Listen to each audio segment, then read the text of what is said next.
Hi guys and welcome back to the channel Deepak Yadav Education. Welcome to the Daily Hindu News and Editorial Analysis of 30th of March 2025.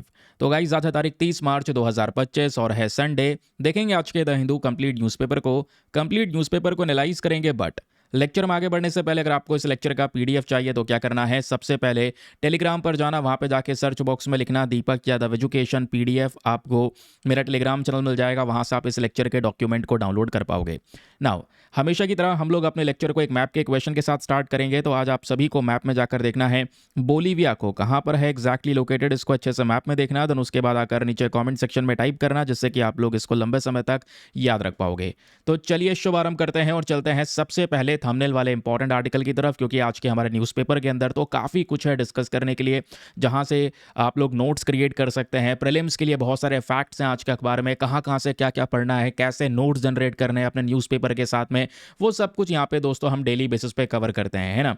तो शुरुआत करते हैं एक important topic के साथ। आपको पता है पिछले कुछ दिनों से, लगभग 2 से 3 दिनों से एक खबर काफ़ी ज़्यादा चर्चाओं में है, और वो खबर है उत्तर प्रदेश की। यूपी में एक जगह है बलिया, वहाँ पे कच्चे तेल की बड़ी डिस्कवरी हुई है, जो आने वाले समय पर इंडिया के लिए, इवन यूपी के लिए एक बहुत बड़ा गेम चेंजर हो सकता है।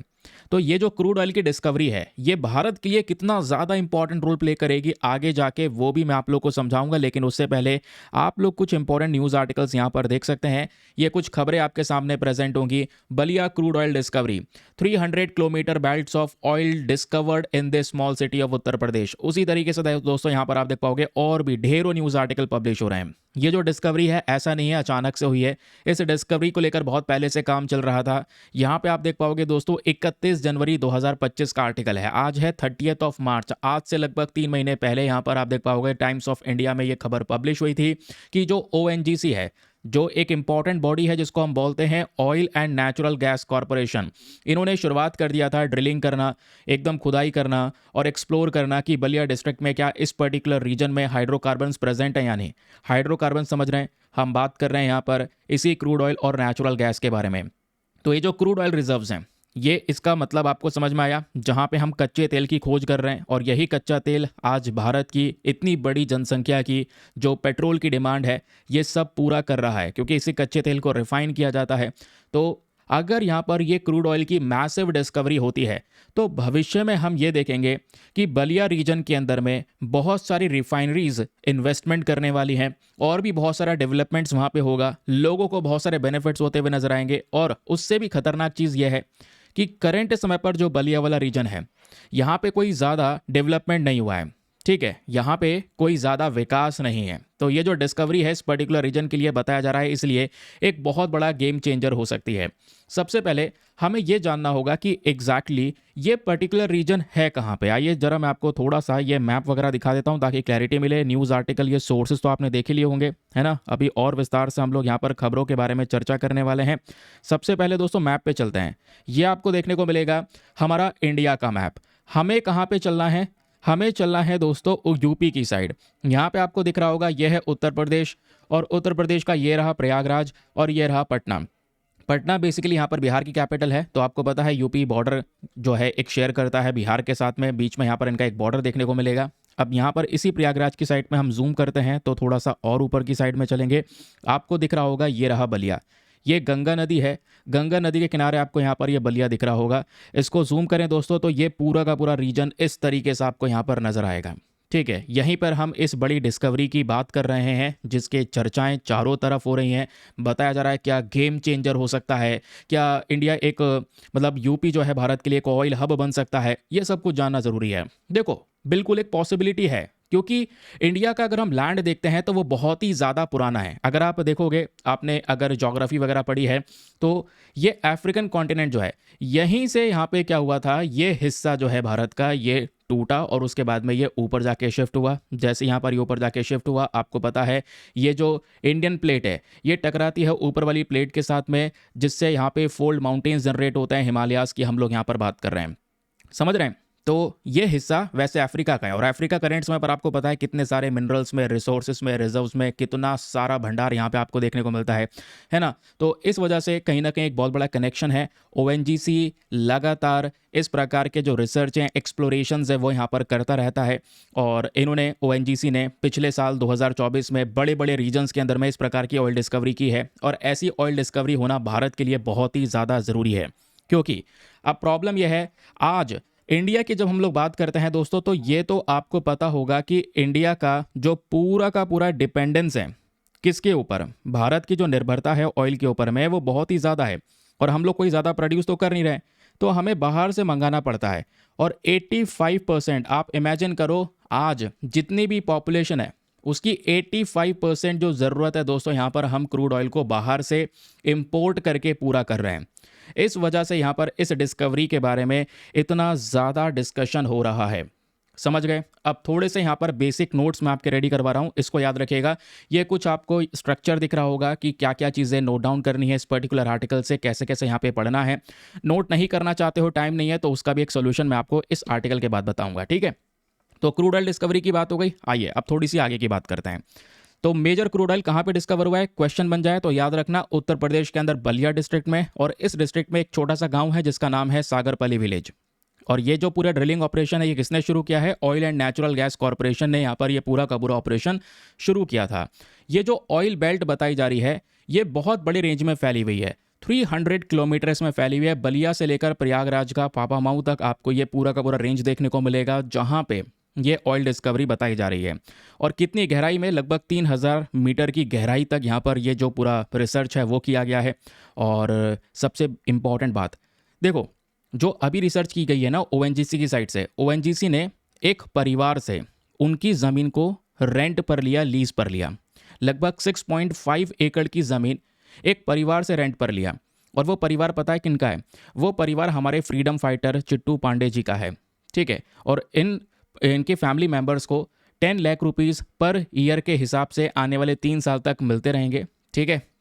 और उसके हिसाब से यहाँ पर आप कह सकते हैं कि आगे पॉसिबल एक्सटेंशन करना होगा तो आगे और ज़्यादा बढ़ा दिया जाएगा। तो ऑब्वियस ही बात है, चिट्टू पांडे जी की जो फैमिली है वो भी यहाँ पर हाँ कर देती है, इसको अप्रूव कर देती है, तभी जाकर ये सब कुछ पॉसिबल हो पाया है। और ये सारी की सारी जो डिस्कवरी है वो हो पाई है। तो ये जो ड्रिलिंग है दोस्तों, ये ड्रिलिंग कब तक कंप्लीट होगी? अप्रैल 2025 तक कंप्लीट होगी। इस ड्रिलिंग में, क्योंकि अभी आपको ये नहीं पता चला है कि वो कितने अमाउंट में ऑयल है, ठीक है, क्योंकि ऑयल एक्सप्लोरेशन में आप गहराई में जा रहे हैं, आपको पता चला है कि हाँ भैया क्रूड ऑयल की डिस्कवरी हो गई है। अभी ओएनजीसी का कहना है, देखो ओएनजीसी ऐसा नहीं है कि अचानक से यहाँ पे कहीं पर भी ऑयल डिस्कवर करना शुरू कर देता है। उसके पहले सालों साल की रिसर्च लगती है, बहुत सारे अलग अलग प्रकार के टेक्निक्स, मेथड्स, मेजरमेंट्स, ये सारे के सारे किए जाते हैं। देन उसके बाद उस रीजन में ड्रिलिंग की जाती है। ऐसे ही थोड़ी यहाँ पर लोग 50, 100, 200 करोड़ रुपए लगा देंगे, ठीक है, क्योंकि ड्रिलिंग करने में पैसा बहुत खर्च होता है। आप देख पाओगे लगभग 100 करोड़ रुपीज़ यहाँ पे खर्च हो रहे हैं।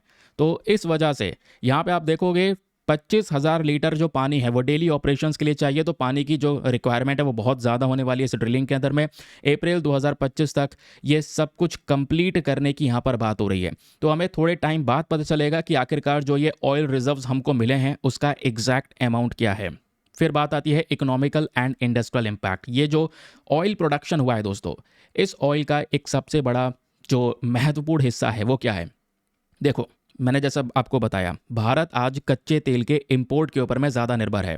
इंडिया अपनी 85% जो डिमांड है वो बाहर से कच्चा तेल मंगा के करता है, उसको फिर रिफाइन किया जाता है, देन उसके बाद में जाकर कह सकते हैं उससे पेट्रोल या बाकी सारे दूसरे पेट्रोलियम प्रोडक्ट्स, ये सब चीज़ें बनाई जाती हैं। इवन हमारा एविएशन टर्बाइन फ्यूल भी उससे बनाया जाता है। कल मैंने आपको पढ़ाया था उसके बारे में, बस खाली रिफाइन करने का प्रोसेस थोड़ा सा चेंज हो जाता है। तो इस वाले क्रूड ऑयल की ज़रूरत तो हमारे पास में बहुत ज़्यादा है। अब अगर यूपी के अंदर में ये मेजर डिस्कवरी हुई, क्योंकि बताया जा रहा है कि यहाँ पे और भी बहुत सारे पैचेस हैं जहाँ पे ये ऑयल मिल सकता है, तो ऑब्वियस सी बात है यूपी के लिए एक बहुत बड़ा कह सकते हैं रेवेन्यू स्ट्रीम हो सकता है। नाउ फिर बात आती है एम्प्लॉयमेंट एंड इकोनॉमिक ग्रोथ के बारे में। जितना भी यहाँ पे इंफ्रास्ट्रक्चर डेवलपमेंट है वो करना पड़ेगा, क्योंकि मैंने आपको बताया बलिया वाले रीजन में ज़्यादा डेवलपमेंट करंट समय पर नहीं है। तो रोड्स, पाइपलाइन, स्टोरेज फैसिलिटीज़ ये डेवलप करनी पड़ेगी। ऑयल एक्सट्रैक्ट करने के लिए बहुत सारे लोगों को जॉब पे रखना होगा, तो जॉब क्रिएशन यहाँ पे होने वाली है। रिफाइनिंग फैक्ट्रीज लगने वाली हैं, इंडस्ट्रीज़ लगने वाली हैं, लैंड का जो वैल्यू है वहाँ पे वो इंक्रीज़ होने वाला है। ये सब कुछ यहाँ पर मेजर तरीके से बढ़ता हुआ नजर आएगा। नाउ क्वेश्चन यहाँ पर यह आता है, इसमें ओएनजीसी ने बड़ा रोल प्ले किया है। जी बिल्कुल, ओएनजीसी का जो रोल है भारत की एनर्जी सिक्योरिटी में, यह बड़ा है। जो हमारी oil and natural gas corporation है, इन्होंने बहुत सारी जगह पर इस प्रकार की मैसिव डिस्कवरी की है। और मैं आपको बता दूं, 1956 से लेकर अभी तक लगातार इन्होंने ऑयल एक्सप्लोरेशन में बहुत सारे अचीवमेंट्स को हासिल किया है। जो मेजर ऑयल फील्ड्स अभी तक खोजी गई हैं, मुंबई का यहाँ पर एक ऑफशोर रिजर्व आपको देखने को मिलेगा, असम के अंदर, फिर गुजरात के अंदर आपको कुछ रिजर्व देखने को मिलेगा। तो जो बलिया की डिस्कवरी है, ध्यान रखना, ये जो ओएनजीसी के 5 नई डिस्कवरीज हुई हैं 2024 के अंदर में, उसी का हिस्सा है बलिया के अंदर इस क्रूड ऑयल की डिस्कवरी होना, जो भारत के कच्चे तेल के डोमेस्टिक रिजर्व्स को और ज़्यादा मजबूत करने वाला है और हमारी ताकत को और ज़्यादा बढ़ाने वाला है in terms of crude oil. फिर क्वेश्चन आता है, क्या ये बहुत आसान होगा? जितना हमें दिखने में आसान लग रहा है उतना ज़्यादा है नहीं। इसमें अलग अलग प्रकार के चैलेंजेस से गुजरना पड़ेगा। अब वो जो फ्रीडम फाइटर की परिवार है, उन्होंने यहाँ पर अपने ज़मीन दिया, उसके बाद यहाँ पर ये काम हुआ। अब बताया जा रहा है उसी रेंज में आसपास और भी जगह पर ऑयल प्रेजेंट है। तो हर कोई फैमिली यहाँ पर इस तरीके से अपना जो ज़मीन है वो दे रेंट पर, पॉसिबल नहीं है ना? या हो सकता है पॉसिबल भी, तो देखा जाएगा वो सिनेरियो क्या है। नहीं तो फिर लैंड एक्विजिशन करना पड़ेगा। ठीक है, ओएनजीसी को बहुत सारे काम करने पड़ेंगे, कहीं कहीं पर ज़मीन को लेकर विवाद होने वाले हैं। और अगर किसी फैमिली को हटाया जाएगा तो फेयर कंपनसेशन देना ज़रूरी है, उनको सही सुविधाएं दूसरी जगह पर देने ज़रूरी है जितनी सुविधाएं इनके पास में करंट जगह पे थी। तो ये कुछ चैलेंजेस भी सामने आएंगे अगर आप इस एक्सप्लोरेशन को मैसिव लेवल पर एक्सपैंड करते हैं तो।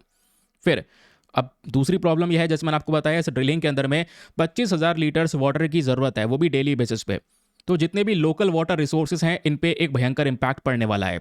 वहाँ पे जो ग्राउंड वाटर है वो भी तेज़ी से डिप्लीट होने वाला है, वहाँ की मिट्टी डिग्रेड होने वाली है, ऑयल स्पिल के चांसेस बढ़ सकते हैं। तो ये सब चीज़ें काउंटर की जा सकती हैं थोड़ा सा एनवायरमेंट रेगुलेशन पे ध्यान देके। तो इसलिए यहाँ पर यह पॉइंट आउट भी किया गया है कि ओएनजीसी को अपने एनवायरमेंटल रेगुलेशंस को पूरी तरह से ध्यान में रखना होगा, उसके बाद जाके अच्छे से इन ऑयल एक्सट्रैक्शन पे फोकस करना होगा। समझ रहे हैं? आगे सुनिए। फिर बात आती है इसका जियोपॉलिटिकल इंपॉर्टेंस। सबसे इंपॉर्टेंट चीज़ जियोपॉलिटिकल इंपॉर्टेंस तो यह है कि देखो, इससे इंपोर्ट के ऊपर जो निर्भरता है वो कम हो जाएगी।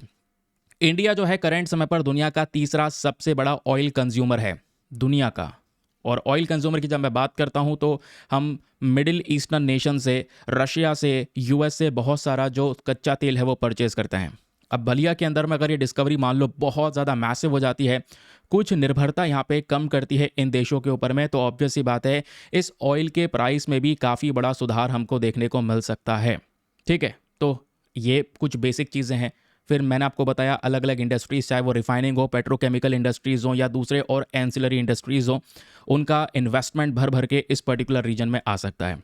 ठीक है, तो करना क्या है, इंडिया का जो एनर्जी ट्रांजिशन है, इसमें जो क्रूड ऑयल है इसका रेलिवेंट रोल है। लेकिन ऐसा नहीं है कि क्रूड ऑयल पे ही डिपेंडेंसी बढ़ानी है, क्योंकि क्रूड ऑयल से कार्बन एमिशंस होंगे, पॉल्यूशंस होंगे, प्रदूषण होगा, तो प्रेशर पड़ेगा भारत पे।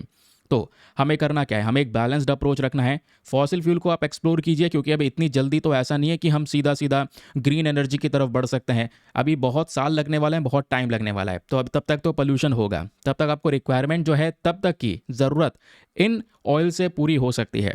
लेकिन साथ ही साथ में ऐसा ना हो कि आपके पास में बड़ा मैसिव रिजर्व मिल जाए, तो उसके बाद जैसे आप ग्रीन एनर्जी के ऊपर आज फोकस कर रहे हैं वैसा आप फोकस करना बंद कर दें। तो ऐसा नहीं होना चाहिए। ठीक है, तो यहाँ पे लोकेशन ऑलरेडी मैं आपको शेयर कर चुका हूँ। ये आप लोग यहाँ पर दोस्तों देख पाओगे, ये एग्जैक्ट लोकेशन आपको यहाँ पे नज़र आएगी। ठीक है, ये आपको दिख रहा होगा, ये यूपी है। यूपी का जो ये बलिया वाला रीजन है, इस वाले पर्टिकुलर रीजन की बात कर रहे हैं। ओके, तो ये है हमारा कुछ बेसिक डिटेल्स जो कि इस न्यूज़ आर्टिकल को लेकर यहाँ पे कवर की गई है। क्लियर? चलिए अगली इंपॉर्टेंट खबर पर आते हैं। जितने भी नोट्स दोस्तों वो आपके क्रिएट होते रहेंगे हर एक न्यूज़ आर्टिकल से, ऐसे ही हर एक आर्टिकल में आपको नोट्स मिलने वाले हैं। म्यांमार का अर्थक्वेक वैसे मैं आपको कल पढ़ा चुका हूं, उसके बाद सहयोग पोर्टल आज चर्चाओं में है, फिर उसके बाद में जीनो ट्रांसप्लांटेशन चर्चाओं में है। तो हर एक को लेकर जितनी भी रिपोर्ट्स हैं वो सारे के सारे डिटेल्स आपके यहाँ पर तैयार हैं। और अब आपके पास में एक बहुत शानदार सा मैं ऑप्शन प्रोवाइड करवा रहा हूँ कि देखिए, अगर आप चाहते हैं कि मतलब नोट्स वगैरह मुझे बनाने में बहुत टाइम लग रहा है, ये करना पड़ रहा है, वो करना पड़ रहा है, तो आप आराम से यहाँ पर एक पेड ग्रुप को ज्वाइन कर सकते हैं। पेड ग्रुप की इन्फॉर्मेशन जस्ट नीचे आपको ये एक पर्टिकुलर लाइन में दिख रही होगी, जहाँ पे एक नंबर दिया गया है व्हाट्सअप का, 8534873368 इस नंबर पर मैसेज कर देना व्हाट्सएप पे, मेंशन कर देना I want to join this group. वहाँ पे आपको रिप्लाई मिलेगा, पेमेंट का प्रोसेस दिया जाएगा। सबसे बड़ी बात दोस्तों, ये जो ग्रुप है इसको आप लाइफ टाइम के लिए ज्वाइन कर सकते हैं, वो भी जस्ट 499 रुपीज़ में।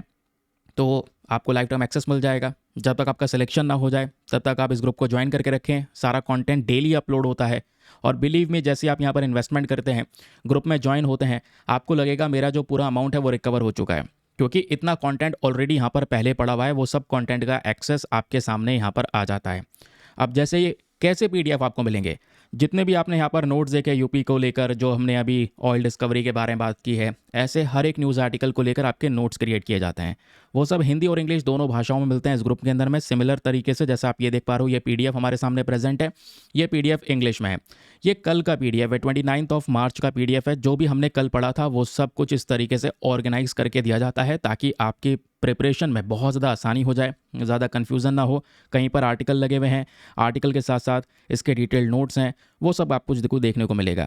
एक बार मैं आपको हिंदी पीडीएफ की झलक दिखा देता हूँ। ये आपको देखने को मिल जाएगा। ये हिंदी पीडीएफ है जिसमें हिंदी माध्यम जो एस्पिरेंट्स हैं उनके लिए भी काफ़ी ज़्यादा कह सकते हैं बहुत ज़्यादा मदद होने वाली है। कोई यहाँ पर अगर क्वेश्चन हमारा कह सकते हैं कि मेंस का है, वो क्वेश्चन भी इसमें दिया गया है, जैसे आप लोग यहाँ पर क्लियरली देख पाओगे।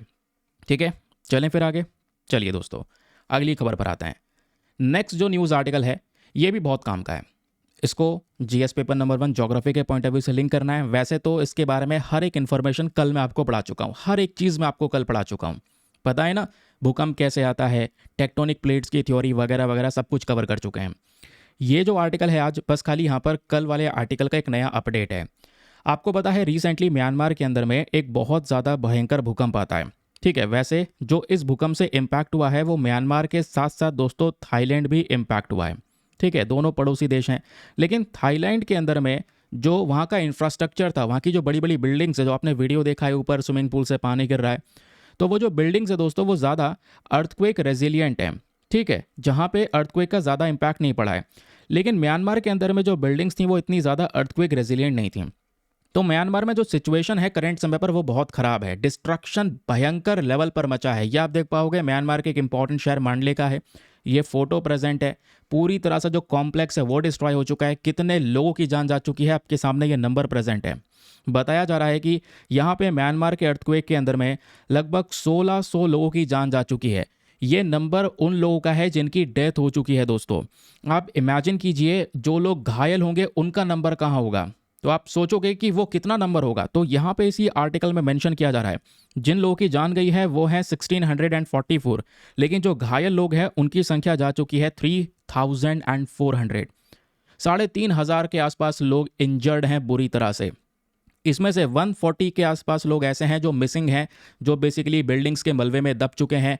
उनको निकाला जा रहा है धीरे धीरे करके। तो ये जो डिस्ट्रक्शन है ना, थाईलैंड में इतना नहीं हुआ है। थाईलैंड में कुछ ही लोगों की जान गई है, लेकिन यहाँ पे म्यांमार के अंदर में जो डिस्ट्रक्शन है वो मैसिव लेवल पर है। अब डिस्ट्रक्शन कहीं पर भी हो, एक व्यक्ति की जान भी बहुत ज़्यादा इंपॉर्टेंट है। खासकर ऐसे नेचुरल डिज़ास्टर की वजह से जब इनोसेंट लोगों की जान जाती है तो ये बहुत ही ज़्यादा सैड न्यूज़ होती है। ठीक है, ये हम लोगों ने यहाँ पर देखा।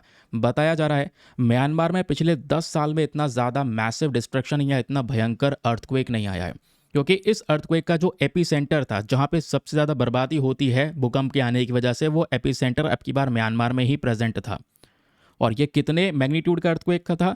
7.7 मैग्नीट्यूड का आपको ये अर्थक्वेक देखने को मिलेगा, जिसके बारे में कल ऑलरेडी हम लोगों ने डिस्कस किया। अब इतनी भयंकर तबाही, इतने लोगों की जान जाना, इतने हज़ारों में लोग घायल होना, पूरी तरह से इंफ्रास्ट्रक्चर का डिस्ट्रक्शन मच जाना।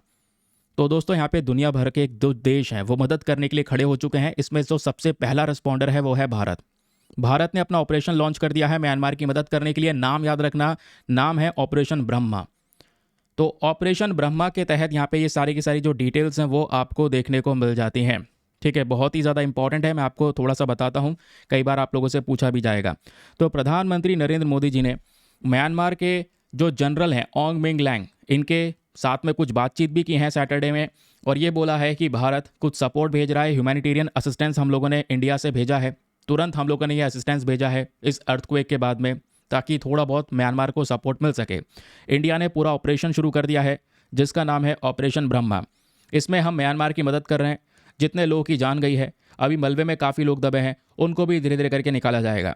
क्वेश्चन यह है कि म्यांमार तो सर हमारे लिए बहुत इंपॉर्टेंट है, बिल्कुल पड़ोसी देश है। म्यांमार भारत की तो बहुत लंबी चौड़ी बाउंड्री लगती है, तो इंडियंस भी ज़्यादा मात्रा में प्रेजेंट होंगे। जी बिल्कुल, यहाँ पे आप देख पाओगे करंट समय पर इंडियन कम्युनिटी की बात करेंगे 50,000 से लेकर 60,000 के आसपास इंडियंस म्यांमार में रहते हैं। तो क्वेश्चन यह है, किसी इंडियन की तो जान नहीं गई है? तो दोस्तों, मिनिस्ट्री ऑफ एक्सटर्नल अफेयर ने इसको कंफर्म कर दिया है कि किसी भी इंडियन सिटीजन की यहाँ पर कोई जान नहीं गई है। इंडियन सिटीजन को किसी प्रकार की कोई कैजुअलिटी फेस नहीं करनी पड़ी है। ठीक है, अब इसी पूरे कह सकते हैं कि संकट के समय पर इंडिया खड़ा है म्यांमार के साथ में, ये भारत ने यहाँ पर दर्शाया है म्यांमार को। साथ ही साथ में दोस्तों, इंडिया ने, याद रखिए, इंडिया ने सबसे पहला रिस्पॉन्ड दिया था इस पूरे सिचुएशन को लेकर। और ऐसे ही लास्ट ईयर की भी बात करेंगे तो पिछले साल जब म्यांमार में साइक्लोन यागी आया था, तब भी यहाँ पर भारत ने ही सबसे तेज़ी से रिस्पॉन्ड किया था। बताया जा रहा है 3 मेन रेस्पॉन्डर्स कंट्री आपको देखने को मिलेंगी जिन्होंने सबसे पहले म्यांमार को हेल्प पहुंचाई है। उसमें नंबर 1 पर है इंडिया, सेकंड नंबर पर आपको देखने को मिल जाएगा चाइना, एंड थर्ड नंबर पर आपको देखने को मिलेगा रशिया, जिन्होंने यहाँ पर ये हेल्प प्रोवाइड करवाई है।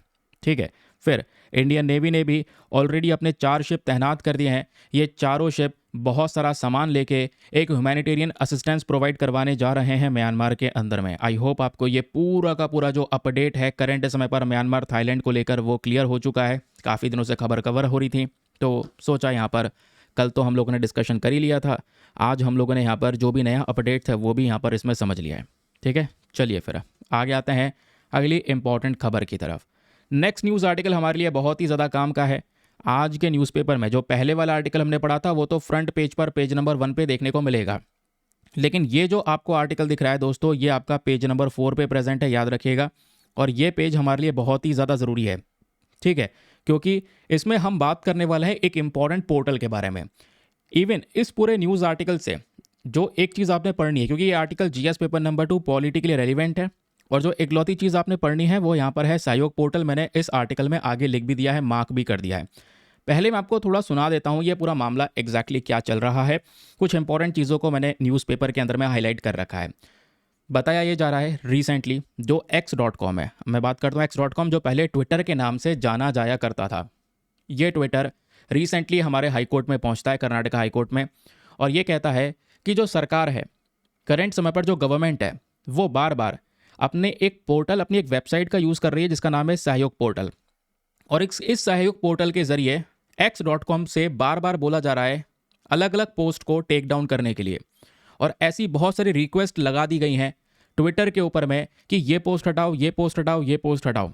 तो इतना सारा यहाँ पर क्विक लेवल पर एक फ्रीक्वेंट यहाँ पे बार बार नोटिस आना कहीं ना कहीं ये सिचुएशन को बिगाड़ रहा है। फिर इवन एलॉन मस्क के यहाँ पर इस x.com ने यह भी कह दिया कि जो करंट समय पर भारत सरकार का सहयोग पोर्टल है, ये एक तरीके से सेंसरशिप पोर्टल का काम कर रहा है, कंटेंट को दबाने का काम कर रहा है। ये क्या कर रहे हैं, लगातार सहयोग पोर्टल के माध्यम से इस ट्विटर को नोटिस भेज रहे हैं। हज़ारों के कगार पे नोटिस प्रेजेंट हैं जहाँ पे बोला जा रहा है कि ट्विटर पे से ये पोस्ट, ये पोस्ट, ये पोस्ट, ये सारी पोस्ट हटा दी जाएं। जो भी पोस्ट गवर्नमेंट को लग रही है कि वो इलीगल है, या जो भी पोस्ट गवर्नमेंट को लग रही है कि वो सही नहीं है, हम बेसिकली यहाँ पर उन पोस्ट को हटाने की बात कर रहे हैं। अब सरकार ने इसके बदले में रिस्पॉन्ड क्या दिया है, ज़रा मैं आपको थोड़ा सा उसके बारे में बताता हूँ। गवर्नमेंट का क्या कहना है, हमारे मिनिस्ट्री ऑफ होम अफेयर्स का क्या कहना है, क्योंकि दोस्तों याद रखिएगा जो ये सहयोग पोर्टल है ये हमारा गृह मंत्रालय के अंदर में आता है, होम मिनिस्ट्री के अंडर में आता है। ठीक है, तो बताया जा रहा है गवर्नमेंट कहती है जी बिल्कुल हमने यहाँ पर नोटिस दिया, हमने यहाँ पर टेक डाउन करने के लिए बोला, लेकिन ये कौन सा कंटेंट ये नहीं बताया x.com ने। कंटेंट ये है कि जगह जगह पे कुछ और न्यूज़ मीडिया, कुछ और पॉलिटिकल पार्टीज़ के चैनल्स के ऊपर में, उनके अलग अलग प्रोफाइल्स के ऊपर में कुछ भद्दे वीडियो अपलोड हो रहे हैं। गवर्नमेंट यहाँ पर, गवर्नमेंट की साइड से रिस्पॉन्ड ये किया जाता है, हमारी मिनिस्ट्री की साइड से ये बोला जाता है कि प्रधानमंत्री नरेंद्र मोदी के कुछ video, home minister Amit Shah ji के बेटे जय शाह, उसके अलावा फाइनेंस मिनिस्टर निर्मला सीतारमन, इनके जो वीडियोज़ हैं ये तोड़ मरोड़ के AI का इस्तेमाल करके, डीप फेक का इस्तेमाल करके सोशल मीडिया प्लेटफॉर्म्स पे चलाए जा रहे हैं। तो ये जो मिसलीडिंग इन्फॉर्मेशन है, जो ये गलत तरीका है शो करने का, स्पेशली यहाँ पर इस चीज़ को टारगेट करते हुए ये सारे के सारे वीडियोज़ को टेक डाउन करने के लिए सहयोग पोर्टल की साइट से नोटिस दिया गया इस ट्विटर को। फिर यहाँ पर मेंशन ये भी किया जाता है कि पिछले 1 साल में अगर हम देखेंगे तो सरकार ने अलग अलग सोशल मीडिया कंपनीज को, जिसमें ट्विटर भी है, फेसबुक भी है, इंस्टाग्राम भी है एंड व्हाट्सएप भी है, इन सब सोशल मीडिया कंपनीज को मैसेज किया है और ये बोला है लगभग 1.1 लाख जो कंटेंट है इसको रिमूव करने की बात की है। ये कंटेंट वो है जो अनलॉफुल है, जो कानून के विरुद्ध जा रहा है। इसमें डीप फेक का इस्तेमाल किया जा रहा है, एआई का बहुत भयंकर इस्तेमाल हुआ है, चाइल्ड सेक्सुअल अब्यूज़ मटेरियल है, मिसलीडिंग इन्फॉर्मेशन है, गलत इन्फॉर्मेशन है, कोई गलत गलत फाइनेंशियल फ्रॉड दे रहा है, यहाँ पे इन्वेस्टमेंट कर दो, वहाँ पे इन्वेस्टमेंट कर दो। ऐसे केसेस को हम लोगों ने डाउन करने की बात की है। ऐसे के सारे जो कंटेंट है उसको टेक डाउन करने की बात की गई है। उसके अलावा कुछ और पॉलिटिकल पार्टीज़ हैं, जगह जगह पे जो कुछ सोशल मीडिया प्लेटफॉर्म है वहाँ पर फेक इमेजेस जनरेट की जा रही हैं एआई के माध्यम से। आपको पता है एआई कितना ज़्यादा खतरनाक है ना। एआई से क्या क्या हो रहा है आज के समय पर वो आप लोग देखते होंगे, इंस्टाग्राम पे क्या चल रहा है और कहाँ कहाँ पे क्या क्या चल रहा है, मुझे बताने की उसमें कोई ज़रूरत नहीं है। लेकिन प्रॉब्लम यह है किसी व्यक्ति का यहाँ पे पूरा पोर्ट्रे खराब कर देना, किसी व्यक्ति को किसी के साथ में मर्ज कर देना, है ना। फिर उसके बाद में एआई के माध्यम से कुछ भी दिखाया जा रहा है, ये आप लोग देख पाओगे मेंशन किया गया है अमित शाह जी के बेटे जय शाह। तो जय शाह को एक बहुत ही भद्दे तरीके से दिखाया गया इस एआई का इस्तेमाल करके, स्पेशली काव्या मरन के साथ में। तो इन्होंने ये मेंशन किया, काव्या मरन बेसिकली आपको पता है आईपीएल के अंदर में जो सनराइजर्स हैदराबाद की टीम है उसकी ओनर हैं, तो उनके साथ में मर्ज करके कुछ फोटो दिखाया होगा उल्टा सीधा। तो इसको बोला जा रहा है कि ये मिसयूज़ किया जा रहा है। एआई आया किस लिए है और हम इस्तेमाल क्या कर रहे हैं, ठीक है। और ऐसे इन्होंने वेरियस केसेस मेंशन किए कि भैया देखो ये वाला केसेस अलग है, ये वाला केस अलग है, हर एक अलग अलग केस बताया। मैंने आपको एग्जाम्पल दिखाया कि हाँ ये एक एग्जाम्पल है। ऐसे ढेरों केसेस के यहाँ पर नाम दिए गए हैं जहाँ पे जगह जगह पर सिचुएशन ख़राब की जा रही है। इस डेरोगेटरी मैनर्स के अंदर में कुछ लोगों के जो फोटोज़ है वो बनाए जा रहे हैं, तो इसी को टेक डाउन करने की बात की जा रही है। और ये ऑर्डर लंबे समय से दिए जा रहे हैं। अभी तक ये मामला खुला नहीं था, लेकिन x.com जब कोर्ट में जाता है तब ये मामला खुलकर भी आया। अब क्वेश्चन यहाँ पर यह है कि जैसे मैंने बताया कि इस ट्विटर ने सहयोग पोर्टल को ये बोल दिया कि ये सेंसरशिप पोर्टल है, ये ज़्यादा से ज़्यादा कंटेंट के ऊपर में क्या कोशिश कर रहे हैं कि उसको टेक डाउन कर लिया जाए। लेकिन क्वेश्चन यहाँ पर यह है क्या इसकी पावर इनको मिलती है, क्योंकि इससे तो फिर जो लोगों के पास में अधिकार है, फ्रीडम ऑफ स्पीच की हम बात करते हैं, वो कहीं ना कहीं वायलेट हो रहा है। तो यहाँ पे बोला जाता है कि देखिए अगर कोई गलत कंटेंट है, अनलॉफुल है, इलीगल है, देश के खिलाफ में यहाँ पर फॉल्स इन्फॉर्मेशन फैला रहा है, तो उस कंटेंट को टेक डाउन करना ज़रूरी है। लेकिन ये पावर आती कहाँ से है? आपको पता है हमारे पास में आईटी एक्ट है जिसको बोलते हैं इंफॉर्मेशन टेक्नोलॉजी एक्ट 2000। तो इस आईटी एक्ट के तहत जो section number 79 clause 3 sub clause भी है, इसी के तहत दोस्तों यहाँ पर ये पावर मिलती है। फिर उसके बाद में हमारे पास में I4C आपको देखने को मिलेगा। I4C की बात करता हूँ तो ये साइबर क्राइम कोऑर्डिनेशन सेंटर है, जहाँ पर जो साइबर क्राइम्स हो रहे हैं, ऑनलाइन क्राइम्स हो रहे हैं, इसको रोकने की बात करता है। तो इसके तहत भी ये सारी की सारी ताकत मिलती है, इन सेक्शंस के अंदर ताकत मिलती है। इसी वजह से जो गवर्नमेंट है इन्होंने ये कंटेंट ब्लॉक करने के लिए बोला। और गवर्नमेंट तो ये भी कहती है कि थर्सडे को इन्होंने खुद मेंशन किया जो भी नोटिस दिए गए इन प्लेटफॉर्म्स को, यहाँ पर हमने ये नहीं कहा कि आप सीधा कंटेंट को ब्लॉक कर दो, हमने इन सोशल मीडिया प्लेटफॉर्म को वार्न किया था कि अगर कोई गलत कंटेंट चल रहा है तो उसका जिम्मेदार सोशल मीडिया प्लेटफॉर्म भी है, समझ रहे हैं। तो ये बात यहाँ पर मेंशन की गई क्योंकि आप देख पाओगे फॉल्स इन्फॉर्मेशन आज के समय पर, जो सच्ची खबर है ना, जो एक सही तरीके से यहाँ पे जो ट्रू न्यूज़ है वो बहुत देरी से फैलती है, सच्चाई फिर भी दब जाती है। लेकिन यहाँ पे जो गलत खबर है, फॉल्स इन्फॉर्मेशन, वो इतनी तेज़ी से एक्सपैंड होती है ना, इतना ज़्यादा तेज़ी से यहाँ पर वो वायरल होता है। तो वही चीज़ यहाँ पे रोकने के लिए फोकस कर रहा है, ये बात गवर्नमेंट की साइड से कहना है। हालांकि इन्होंने ये भी बोला है कि जो सहायक पोर्टल है वो करंट समय पर अभी ट्रायल स्टेज में है। एक पुलिस ऑफिसर से पूछा गया जिनको रिसेंटली सहायक पोर्टल के साथ में कनेक्ट किया गया है, तो पुलिस ऑफिसर कहता है अभी ये ट्रायल स्टेज में है, अभी ज़्यादा एक्शन नहीं लिए जा रहे हैं, ज़्यादा नोटिस नहीं दिए जा रहे हैं। अभी भी यहाँ पर ये जो सोशल मीडिया प्लेटफॉर्म है जिनको ये नोटिस दिए जाते हैं इलीगल कंटेंट हटाने के लिए, वो सारे के सारे नोटिस डायरेक्ट दिए जा रहे हैं। अभी तो सहायक पोर्टल इवॉल्व हो रहा है, धीरे धीरे करके इवॉल्व होना ज़रूरी है और ये काम करना भी ज़रूरी है क्योंकि कुछ रियल केसेस भी निकल कर आए। फॉर एग्जाम्पल व्हाट्सएप को लगभग यहाँ पर 83,000 रिक्वेस्ट दी थी कि भैया इस ऐसे ऐसे कंटेंट को 83,000 कंटेंट हटाने के लिए बोला था, क्योंकि इनमें बहुत सारे केसेस टेररिज्म वाले केसेस थे जो व्हाट्सएप के प्लेटफॉर्म के थ्रू हो रहे थे। तो व्हाट्सएप ने यहाँ पर इनके प्रति एक बढ़िया रिस्पॉन्स दिया, ये बोला, उन्होंने रिप्लाई किया 12 मिनट के अंदर अंदर। कुछ केसेस जो थे हाँ वाकई टेररिज्म रिलेटेड केसेस थे, उनको यहाँ पे टेक डाउन करने की बात की गई। आई होप आपको ये पूरी तरह से क्लैरिटी मिल चुकी है मामला चल क्या रहा है। लेकिन इस पूरे मामले में बहुत ज़्यादा फोकस दिया जा रहा है सहयोग पोर्टल के ऊपर में। ये जो वेबसाइट गवर्नमेंट ने बनाई है, जो मिनिस्ट्री ऑफ होम अफेयर्स के अंडर में आती है, इसी वेबसाइट के माध्यम से ये सोशल मीडिया प्लेटफॉर्म्स को ये मैसेज दिया जाता है, नोटिस दिया जाता है कि भैया ये कंटेंट इलीगल है, फॉल्स इन्फॉर्मेशन शो कर रहा है, इस कंटेंट को टेक डाउन कर लो, इसको हटा लो। तो इसीलिए यहाँ पर सहयोग पोर्टल बनाया गया है। और आजकल सोशल मीडिया प्लेटफॉर्म पे वाकई में आप देख पाओगे जो सिचुएशन बिगड़ी है ना, वो एक्सट्रीम लेवल पर धीरे धीरे करके जा रही है।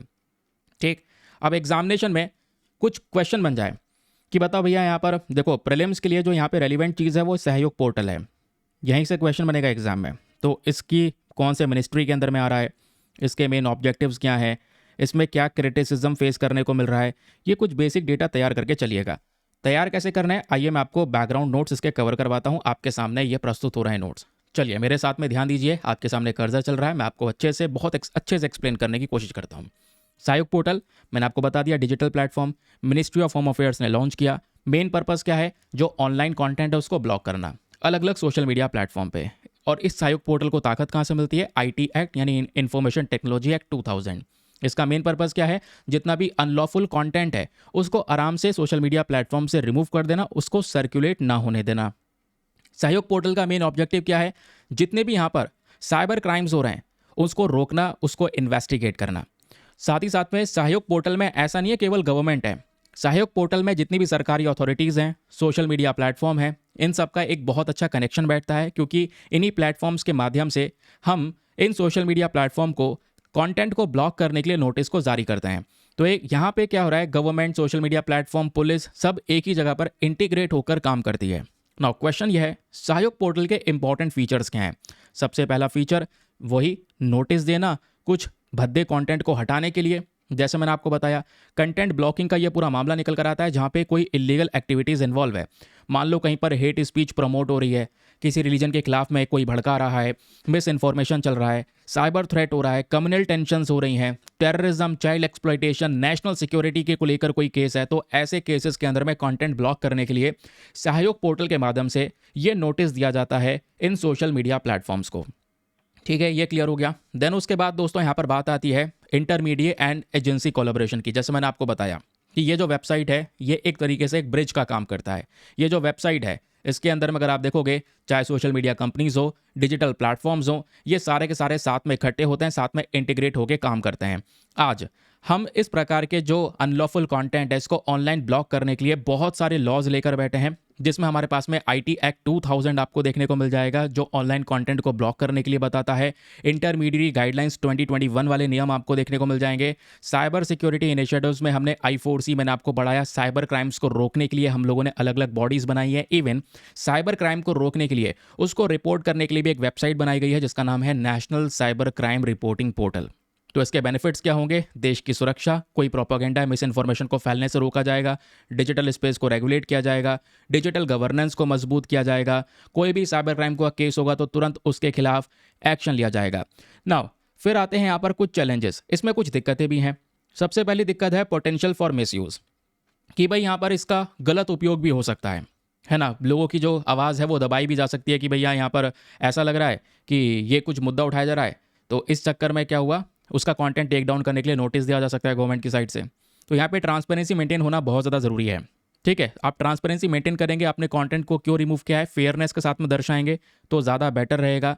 लेकिन ऐसा भी ना करें बात बात में, छोटे छोटे बात में हर एक कंटेंट को ब्लॉक करवाते रहें, क्योंकि इससे ओवर ब्लॉकिंग का रिस्क बढ़ जाएगा।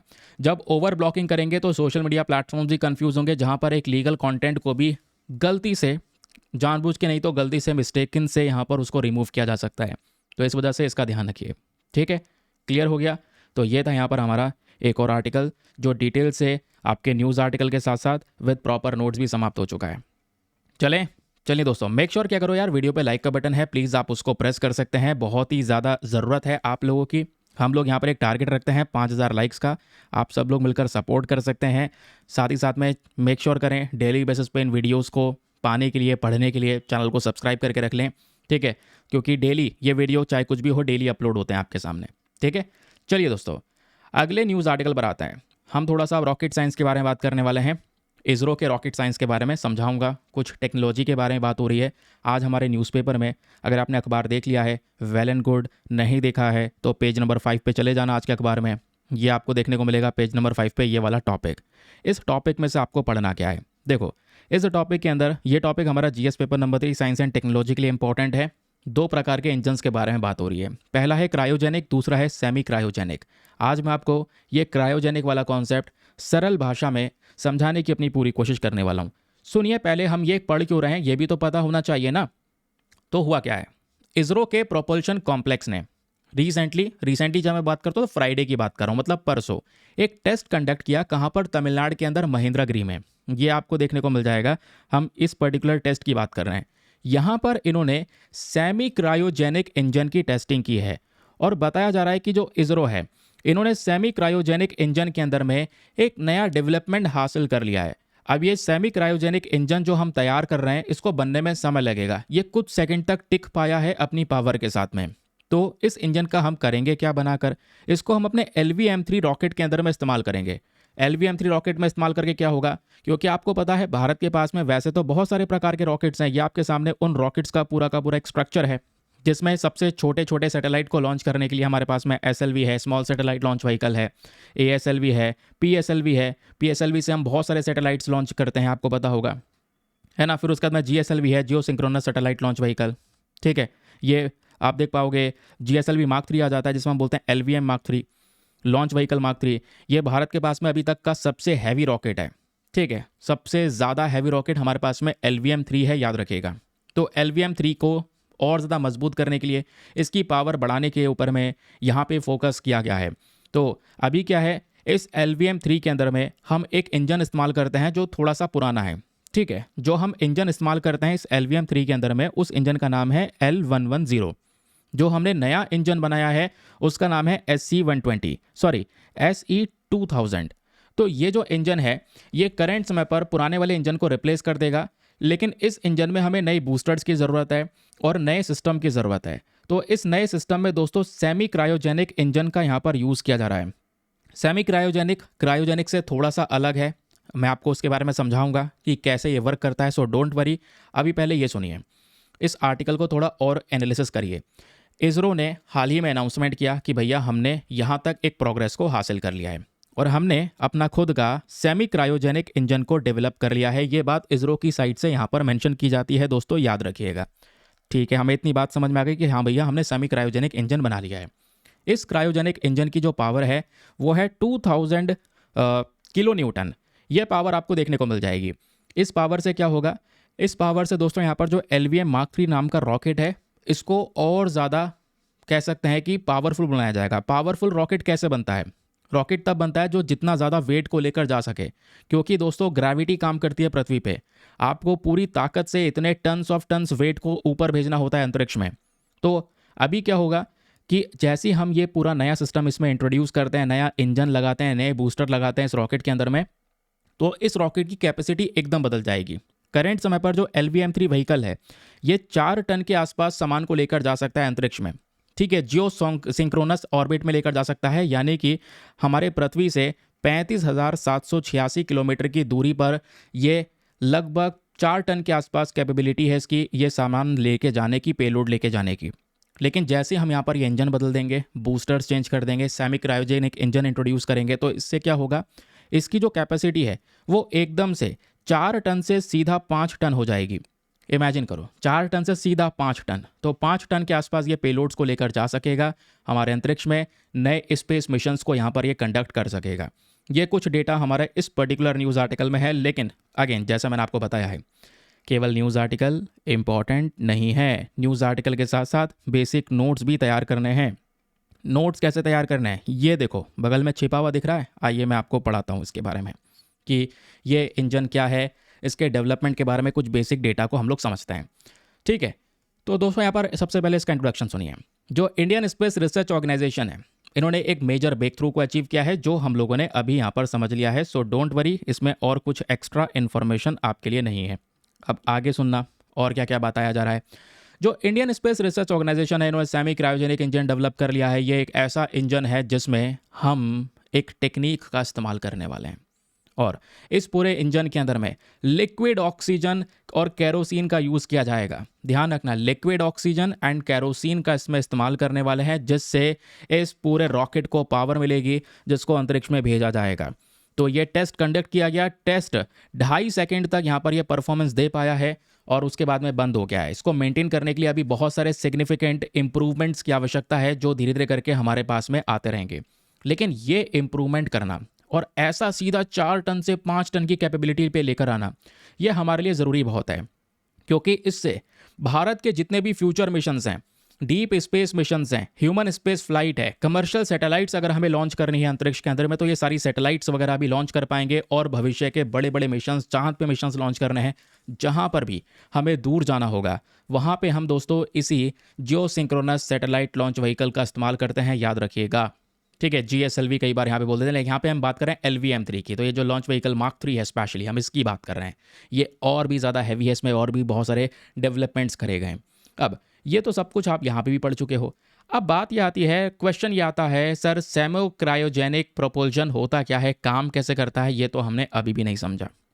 चलिए, नहीं समझा है तो मैं आपको समझा देता हूँ।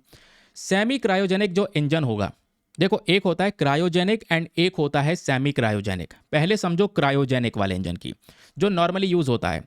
जो क्रायोजेनिक इंजन होता है, केवल क्रायोजेनिक, यहाँ पे हम liquid hydrogen and liquid oxygen का इस्तेमाल करते हैं। याद रखिए, क्या चीज़? Liquid hydrogen and liquid oxygen. ठीक है। उसके बाद जो हमारा दूसरा है, जो सेमी क्रायोजेनिक इंजन आपको देखने को मिल जाएगा, यहाँ पे हम लिक्विड ऑक्सीजन एंड केरोसिन का एज अ फ्यूल यूज़ करते हैं। तो इसको थोड़ा सा याद रखने के लिए आइए मैं आपको यहाँ पर थोड़ा सा लिख कर दे देता हूँ। सबसे पहले दोस्तों, सेमी क्रायोजेनिक इंजन की जब बात करते हैं तो यहाँ पे हम क्या क्या इस्तेमाल करते हैं? हम यहाँ पर लिक्विड हाइड्रोजन का इस्तेमाल करते हैं, साथ ही साथ में केरोसिन का इस्तेमाल करते हैं। केरोसिन का एज अ फ्यूल के तौर पे यूज़ करते हैं। उसी तरीके से जो हमारा क्रायोजेनिक इंजन आपको देखने को मिल जाएगा, क्रायोजेनिक में हम लिक्विड हाइड्रोजन के साथ साथ लिक्विड ऑक्सीजन का यूज़ करते हैं। याद रखिएगा, ये बहुत इंपॉर्टेंट है, लिक्विड ऑक्सीजन का यूज़ किया जाता है यहाँ पर। इन दोनों का कॉम्बिनेशन हमको चाहिए। ठीक है, तो ये दोनों एज अ फ्यूल के तौर पे काम करेंगे, रॉकेट को पावर देंगे।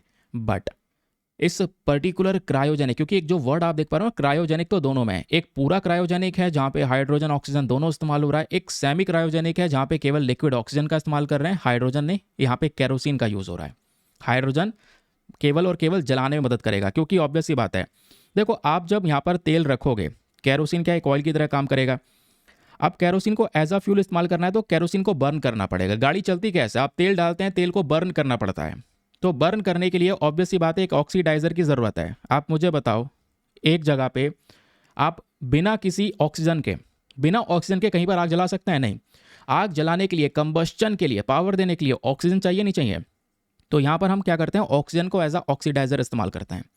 तो हमने केरोसिन इसमें यूज़ किया है, जबकि इसमें हम हाइड्रोजन इस्तेमाल कर रहे थे नीचे वाले सिस्टम में, क्रायोजेनिक में।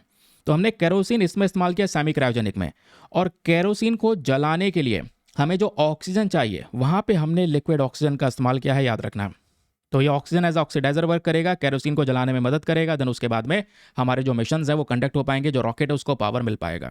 तो जो सेमी क्रायोजेनिक इंजन होते हैं ये ज़्यादा पावरफुल हैं, बहुत आसान होंगे हैंडल करने के लिए, क्योंकि केरोसिन जो है दोस्तों ज़्यादा गाढ़ा लिक्विड आपको देखने को मिलेगा हाइड्रोजन से, याद रखना। क्योंकि क्रायोजेनिक वाले में हम केवल हाइड्रोजन इस्तेमाल कर रहे हैं, लिक्विड वाला ये पतला होता है, केरोसिन बहुत गाढ़ा होता है। कहोगे ये गाढ़ा पतले का इसमें लेना देना क्या है? बहुत लेना देना है। अब सुनो मेरा मेन मुद्दा, मेन मैटर सुनना क्रायोजेनिक के बारे में। अगर ये नहीं सुना तो आपको कुछ समझ में नहीं आएगा। सेमी क्रायोजेनिक और क्रायोजेनिक थोड़ा सा और एक्सपैंड करके मैं आपको यहाँ पे समझा रहा हूँ। ठीक है, पूरा रॉकेट साइंस यहाँ पे पढ़ रहे हैं, समझिएगा कि सेमी क्रायोजेनिक और क्रायोजेनिक में एग्जैक्टली क्या चीज़ होती है। जैसे हम लोगों ने यहाँ पर डिस्कस किया कि इसमें हमें केरोसिन का इस्तेमाल करना है। केरोसिन जो है क्या है? केरोसिन जो है ये थिक होता है, ठीक है, थोड़ा सा डेंस होता है, गाढ़ा होता है। जबकि लिक्विड हाइड्रोजन जो है ये क्या होता है? ये थोड़ा सा थिन होता है, पतला होता है। तो इस वजह से बोला जा रहा है कि क्रायोजेनिक वाले इंजन जो फुली क्रायोजेनिक है उससे ज़्यादा बेटर क्या होगा? सेमी क्रायोजेनिक का इस्तेमाल करना, जिसमें हम केरोसिन का इस्तेमाल कर रहे हैं। ऐसा क्यों? क्योंकि दोस्तों ये जो वर्ड है ना क्रायोजेनिक इंजन, क्रायोजेनिक इंजन में हमें जो फ्यूल टैंकर बनाना पड़ता है, जो फ्यूल टैंकर है, इस फ्यूल टैंकर की एक खास बात होती है। खास बात क्या होती है? हम इन लिक्विड हाइड्रोजन, लिक्विड ऑक्सीजन, इन सब का इस्तेमाल तो कर रहे हैं, इसको हमें ठंडा रखना होता है। फॉर एग्जाम्पल अगर हम केवल और केवल पहले, ध्यान रखना, फॉर एग्जाम्पल पहले हम फुल्ली क्रायोजेनिक की बात करते हैं, पहले हम फुल्ली क्रायोजेनिक की बात करते हैं जो कंप्लीट क्रायोजेनिक है।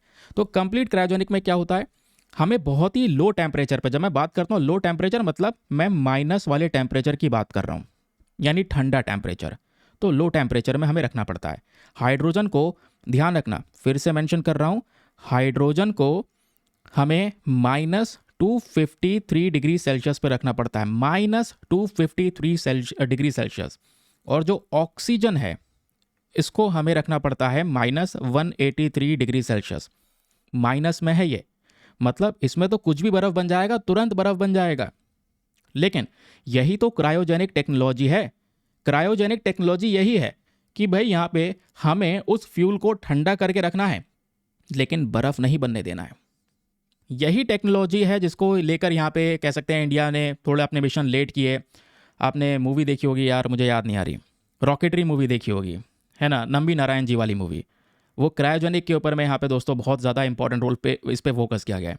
ये वही टेक्नोलॉजी है। हमें क्या करना है, हमें यहाँ पर जो फ्यूल है उसको ठंडा पे रखना है, -253 डिग्री सेल्सियस, -183 डिग्री सेल्सियस, कुछ भी जम जाएगा लेकिन हमें उसको जमने नहीं देना है। वही बात है, सिंपल सी चीज़ है, मारना है किसी को लेकिन रोने नहीं देना है, ऐसा याद रखना, ठीक है। तो इसको बोलते हैं क्रायोजेनिक इंजन। और जो ये क्रायोजेनिक रॉकेट इंजन होता है ना, ये बहुत खतरनाक होता है। यहाँ पे हमें एक फ्यूल ऑक्सीडाइजर की ज़रूरत है, जैसे मैंने आपको बताया ऑक्सीजन का हमें एज ऑक्सीडाइजर यहाँ पर यूज़ कर रहे हैं। ये जो क्रायोजेनिक वाली स्टेज है ये बहुत कॉम्प्लेक्स होती है। तो यहाँ पे अगर हम बात कर रहे हैं, जो ये हाइड्रोजन है ये थिन है, पतला है, पतला है तो जमने के चांसेस थोड़े ज़्यादा होते हैं, तो इसको संभालना, इसको मेंटेन करना थोड़ा कॉम्प्लेक्स हो जाता है। केरोसिन अपने आप में डेंस से गाढ़ा है। तो यहाँ पर जो बस खाली मिशन है ना, इसमें थोड़ी सी ईजीनेस हो जाती है, याद रखेगा, ठीक है। तो ईजी टू हैंडल हो जाता है, कॉस्ट इफेक्टिव होता है, क्योंकि लिक्विड हाइड्रोजन बनाने में टाइम लगेगा। यहाँ पे हमारे पास में एक कॉस्ट इफेक्टिव मेथड है, सीधा केरोसिन का इस्तेमाल कर सकते हैं। तो इसलिए सेमी क्रायोजेनिक एंड क्रायोजेनिक में ये पर्टिकुलर डिफरेंस होता है।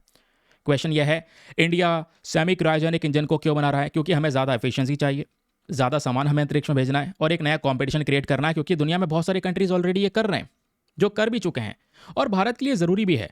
अच्छा, ज़रूरी क्यों है? क्योंकि दोस्तों ये जो LVM-3 है ना, ये भारत का सबसे ज़्यादा ताकतवर पावरफुल लॉन्च व्हीकल है, याद रखिएगा, सबसे ताकतवर लॉन्च व्हीकल, जिसको हमने चंद्रयान-3 के लिए यूज़ किया, गगनयान के लिए यूज़ करेंगे, और भी इंपॉर्टेंट मिशंस यहीं से लॉन्च करने वाले हैं। तो इसमें नए बूस्टर लगाए जाएंगे, और वो जो बूस्टर होगा SC-120, ये इसको और ताकतवर बना देगा। बूस्टर क्या होते हैं? ये रॉकेट है, ठीक है, LVM-3, ये यहाँ पर आप देख पाओगे जो लगे हैं ना, यही बूस्टर हैं, ये इसके बूस्टर होते हैं। समझ गए?